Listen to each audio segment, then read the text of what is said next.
రేవంత్ రెడ్డి గారి నిర్లక్ష్య పాలన మూగ జీవాల చావుకొచ్చింది. వేములవాడ కోడెల మరణం తెలంగాణకు అరిష్టం. వారం రోజుల సమయంలో వేములవాడ దేవస్థానంలో భక్తులు సమర్పించిన కోడెలు మరణించడం ఇది చాలా దురదృష్టకరం. ఇది రాష్ట్రానికి అరిష్టం. దీనివల్ల భక్తుల మనోభావాలు కూడా బాగా దెబ్బతింటా ఉన్నాయి.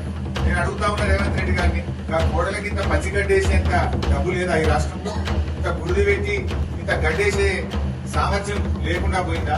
ఎందుకు వేములవాడ దేవాలయం మీద మీరు శీతకన్ను ప్రదర్శిస్తా ఉన్నారు?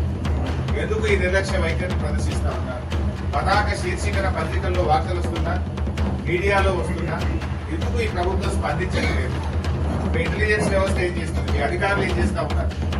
మీ కలెక్టర్ ఏం చేస్తా ఉన్నారు? మీ యొక్క పశుసంవర్ధక శాఖ ఏం చేస్తా ఉంది? దేవాదాయ శాఖ ఏం చేస్తా ఉంది? అందరు నిద్రపోతున్నారా అని నేను అడుగుతా ఉన్నాను.